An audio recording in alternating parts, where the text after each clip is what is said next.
Allez, prenez un petit thé si vous êtes posé chez vous ou alors, si vous êtes en train de faire votre marche et écoutez, lancez-vous dans une petite marche de 20 minutes parce qu'aujourd'hui, on va faire un petit story time. Vous l'avez vu au titre de cet épisode de podcast, on va parler de l'art d'être opportuniste et comme vous le savez peut-être, je me considère comme une grosse opportuniste. Je considère pas que c'est quelque chose de mauvais d'être opportuniste. Je sais que parfois on peut se dire oui, mais les gens opportunistes, du coup, sont un peu biaisés, prennent pas les bonnes décisions, etc. Pensez ce que vous voulez. Je suis quelqu'un d'opportuniste et j'ai clairement envie de vous raconter cette histoire. Petit tour dans le passé, on revient en 2015. Janvier 2015, je travaille pour Decathlon à l'époque, je suis vendeuse et je dois en fait, faire ce qu'on appelle un bilan annuel. J'ai plus le terme en français, il y a un vrai nom pour ça, mais en gros, c'est un bilan annuel avec mon manager. Je prépare ce bilan, on se retrouve pour faire le bilan et en fait, à la fin, je suis censée mettre mes vœux. Les vœux, qu'est-ce que c'est? On est censé en avoir 3. C'est qu'est-ce qu'on a envie de faire l'année prochaine. Là, aujourd'hui, je suis vendeuse, mais est-ce que je veux rester vendeuse? Est-ce que je veux changer de magasin? Est-ce que je veux évoluer? Qu'est-ce que j'ai vraiment envie de faire? De là, moi, je lui dis tout de suite, il y a 2 choix. Je veux pas rester à Brest parce que ça me fait chier d'être à Brest, parce que mon mec a déjà fini ses études depuis 1 an, il est en train de m'attendre, j'ai envie de bouger. J'avais donc 2 vœux. Le premier vœu, c'était de partir sur le magasin d'Arcachon, donc qui n'est pas d'ailleurs à Arcachon, je crois, si je dis pas de bêtises, il est à La Teste ou à Gujan-Mestras. On s'en bat les couilles. Bref, je voulais partir sur ce magasin-là. D'ailleurs, j'aurais une autre story time à vous raconter sur comment j'ai eu un entretien pour ce magasin et que je suis tombée sur une des personnes les plus, misogynes que j'ai rencontrées, dans ma vie. Donc bref, je mets ces vœux-là, je me rends compte très vite d'ailleurs, je ne vous ai pas dit quel était le deuxième vœu. Le deuxième vœu, c'était que je voulais partir à l'étranger. Je voulais aller travailler en Angleterre. Pourquoi l'Angleterre? Parce que j'y vais tous les ans depuis que je suis, toute petite avec mes parents. C'est vraiment notre voyage annuel, avec mes frères et sœurs, ma grand-mère et cetera depuis que j'ai 3 ou 4 ans, je crois, quelque chose comme ça. D'ailleurs, ils y allaient déjà bien avant, tous les 2, tous les 3 avec mon frère, tous les 4 avec ma sœur et cetera et quand je suis arrivée, on a continué à y aller. Et du coup, bref, je suis très, très attachée à l'Angleterre. Donc je lui dis: «J'aimerais bien aller au UK». De là, ça commence à intéresser tout le monde. Ils se disent: C'est pas mal de faire une évolution à quelqu'un de Brest pour aller ou de quelqu'un de France pour aller à l'étranger». Surtout que moi, j'avais pas envie d'évoluer sur la région et en fait, il faut savoir qu'avec Decathlon, c'est ce qu'on appelle, des évolutions, qui sont régionales, c'est-à-dire qu'on reste dans sa région. Donc c'est un peu, comment dire? C'est un peu contradictoire parce qu'on vous demande d'être mobile, c'est-à-dire, d'une année sur l'autre, de pouvoir partir, je ne sais où et en même temps, on vous dit: «Tu vas être mobile, mais tu vas être mobile que sur ta région». Donc c'est extrêmement chiant. Mais ça, c'est pour éviter que tout le monde aille dans les meilleures régions, c'est-à-dire le sud de la France ou Paris. Quand bien même pour moi, Paris n'est pas du tout, enfin, j'aurais pas voulu du tout aller travailler à Paris, mais je comprends que certains aient envie de le faire. Je me retrouve donc arrivée en février-mars à avoir ce retour, en fait, du coup, de feedback, si vous voulez, de mon manager qui me dit: «Bon écoute Aude, je connais quelqu'un qui travaille en Angleterre, qui vient de Brest. Ça fait des années qu'il est là-bas. Je peux lui filer ton contact, tu l'appelles et puis tu vois un petit peu ce qu'il te dit». Donc ce mec-là, je l'ai au téléphone et tout de suite, c'est un mec hyper sérieux, enfin, j'ai pas du tout aimé la conversation. Mais bref, il me dit: «OK, tu as l'air d'être motivé, tu as l'air d'avoir envie. Écoute, je vais essayer de te trouver des contacts». Les semaines se suivent. Finalement, je me retrouve avec, 2 contacts. Alors pour la petite anecdote, le premier contact que j'ai, la nana s'appelle Margot et en fait, elle m'envoie un mail. Elle me dit qu'elle est intéressée pour qu'on bosse ensemble. Elle, elle est dans le magasin de Southampton, donc c'est au sud de l'Angleterre. Putain, un peu cher la pauvre, je lui ai jamais répondu parce que l'autre mec m'a répondu tout de suite. Un autre gars m'avait répondu en fait pour une position qui était beaucoup plus intéressante. Pour vous dire, je suis arrivée dans le magasin en question, je vais vous expliquer toute l'histoire. Je me suis retrouvée face à cette nana-là, qui avait aussi été mutée dans ce magasin-là et en fait, on s'en est pas rendu compte tout de suite. Un jour, au détour d'une conversation, je lui explique parce qu'elle était aussi française. Je lui fais: «Ah bah tiens, c'est marrant et tout, je voulais aussi aller dans le magasin dans lequel tu viens». Et là, elle commence à me dire: «Mais oui, mais ton nom me disait quelque chose. Je t'avais contacté, tu m'avais jamais répondu». Du coup, je me retrouve avec ces 2 contacts, dont un pur British qui me dit tout de suite: «Moi, je recherche un responsable de rayon». Et c'est vrai que Margot, à l'époque, me proposait d'aller en stage. Moi, ça m'intéressait pas du tout. Moi, je voulais avoir un vrai poste, je voulais devenir manager et cetera et cetera. De là, je commence à avoir une conversation. D'ailleurs, pour vous dire, je suis allée retrouver les mails que j'avais du coup avec cette personne-là. Oh, mon anglais, mais c'était catastrophique. Ça se voyait que ça avait été retraduit par Google Traduction. C'était, mais le mec a dû lire ça, il a dû se dire, mais qu'est-ce que c'est que cette meuf, quoi. Franchement, c'était illisible, hyper, hyper compliqué. Mais voilà, le UK, il y a beaucoup d'Espagnols, de Polonais, de Roumains, de tout ce que vous voulez. Et du coup, c'est vrai qu'ils ont l'habitude de gens qui parlent pas très bien anglais, donc le mec, elle n'a pas été choqué. Néanmoins, il commence à me dire tout de suite: «OK Oud, je veux bien enfin, ton profil m'intéresse clairement, j'ai eu un très bon feedback de ton directeur magasin, mais en fait, moi, il faut que je te voie». Et j'étais là: «Mais attends mec, je suis en troisième année d'études, dans genre 3 semaines, j'ai mes examens, de fin d'études. En fait, je peux pas venir, enfin, c'est trop compliqué, ça coûte de l'argent». Enfin, à l'époque, moi, j'étais étudiante, je gagnais pas un rond. Enfin, je gagnais pas un rond. Si, je gagnais des sous avec des 4, mais c'était vraiment pas grand-chose. Mais j'étais motivée de ouf. Donc j'en parle à mes parents, je leur dis: «Écoutez, voilà, j'aimerais bien aller au UK, j'y vais rapidement, il faut que j'aille à Londres et de Londres, il faut que j'aille donc du coup dans le Greater London», donc c'est la périphérie de Londres si vous voulez et enfin en gros, c'était assez facile quand même d'y aller. Du coup, mes parents me disent: «OK, vas-y, si tu veux, tu me dis combien ça coûtera et puis voilà, on te paiera le voyage». Donc je me retrouve à 5h45 un mardi matin à aller à la gare de Brest pour prendre le car jusqu'à je sais plus où. Après donc je me suis retrouvée à Paris, de Paris j'ai pris l'Eurostar, de l'Eurostar je suis allée prendre du coup un train, qui m'amenait, bah, du coup dans la ville en fait dans laquelle je devais aller. D'ailleurs trop trip parce qu'à l'époque j'avais pas du tout pensé à demander à ce mec son numéro de téléphone et je me retrouve à lui envoyer des mails, «Bonjour Oliver, mon train est en retard. Bonjour Oliver, j'aurai 45 minutes de retard». Enfin, vraiment, mais la Golio, je vous jure, j'ai vu les mails, mais j'étais tellement en train de me taper une barre, quoi. Je me retrouve, du coup, dans le magasin, donc une galère sans nom, pour y arriver et cetera. Je dois prendre un taxi et tout, bref. J'arrive là-bas donc je suis hyper stressée, mais genre quand je vous dis stressée, c'était le premier entretien de ma vie. Enfin, c'était le troisième entretien de toute ma life et c'était le premier entretien en anglais. Donc la panique totale. Finalement, on reste genre 3 heures ensemble. Ça se passe, mais hyper bien. Honnêtement, mon anglais, il est pourri, enfin, j'arrive à me démerder si vous voulez, on reste quand même 3 heures à discuter, mais voilà, c'est vraiment pas ça. Genre j'ai un niveau qui est très, très, très, très bas comparé à ce que je peux avoir aujourd'hui qui est un très bon niveau. Et en fait, le mec, à la fin, il me dit: «Ton profil m'intéresse de ouf. Genre, je sens que tu as envie d'y aller, je sens que tu es hyper forte de proposition et cetera».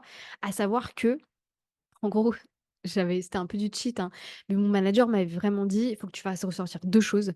La première, c'est que tu es forte de proposition. Il faut tout de suite que tu lui dises: "Moi, je ferai ça, moi, je ferai ci. D'ailleurs, vous pouvez faire ça tout de suite" et cetera». Et la deuxième chose, c'est de mettre en avant que toi, tu es hyper autonome et que tu veux que ta team soit hyper autonome. Parce que ça, c'est des choses qui comptent énormément pour Decathlon. Et du coup, j'avais axé, en fait, tout mon discours, sur ces 2 choses-là. Résultat, ça a payé. Je pars du truc, le mec clairement me dit: «Écoute, je vais discuter avec ton manager, mais en vrai, je pense que tu vas avoir le poste».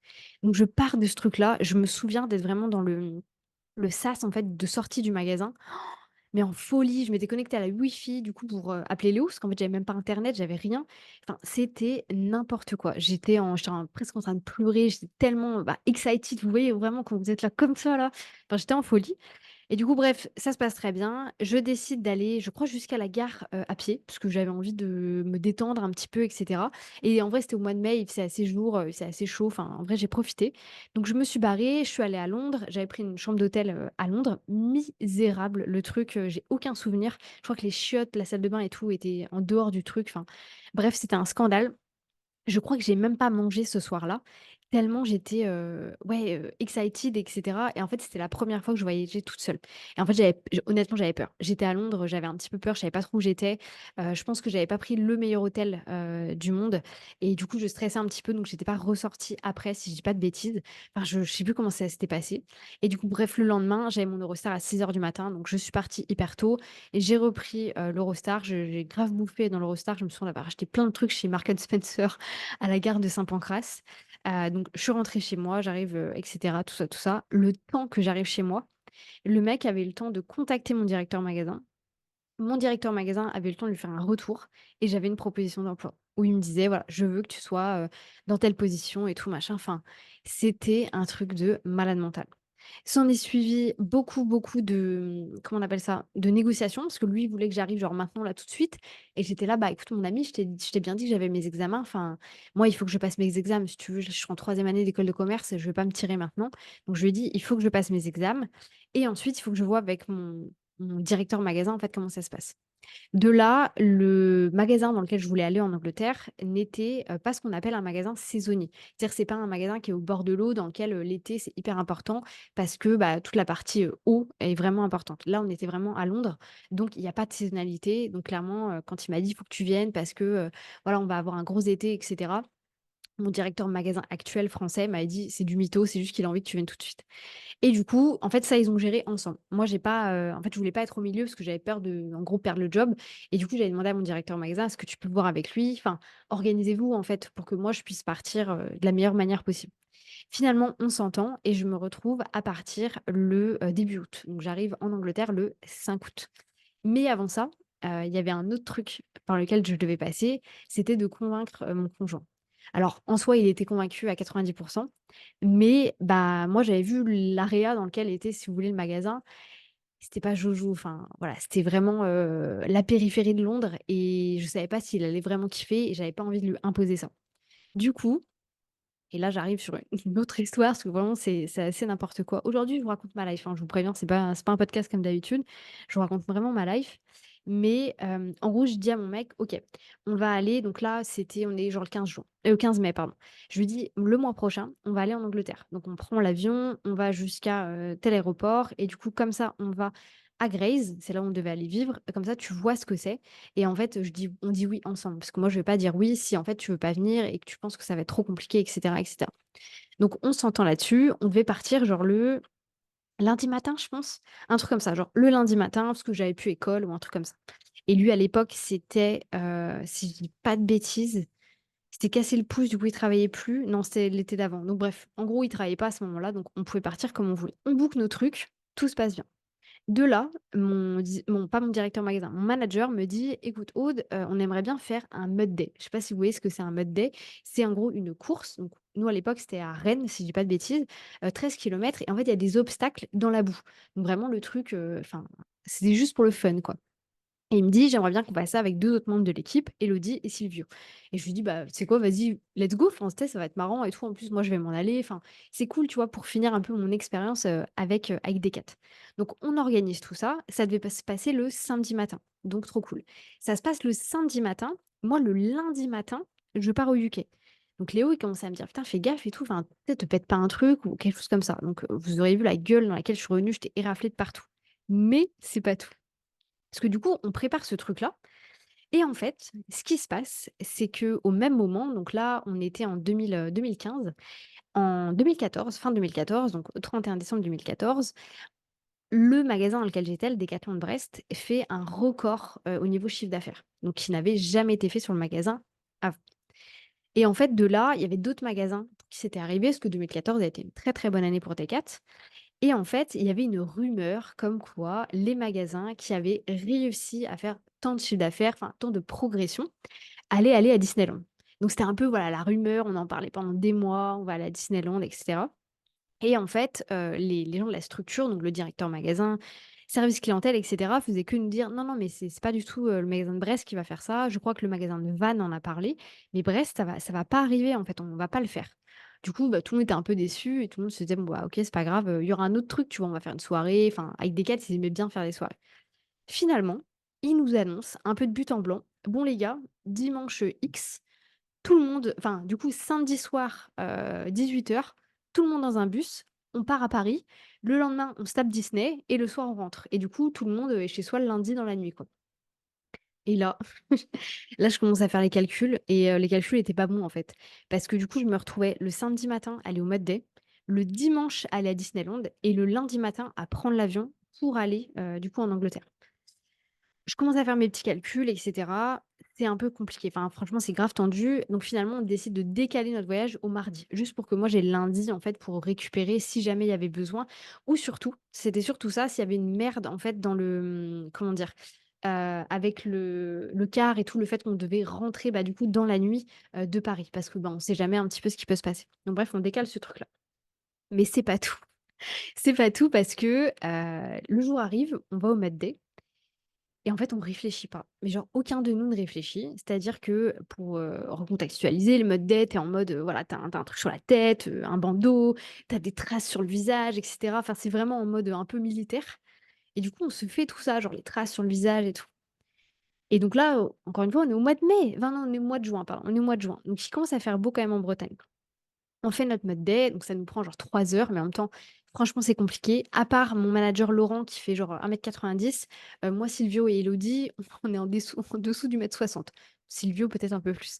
Mais bref, on n'est pas très grand, donc c'est un peu galère et tout. Plein, plein, plein de trucs.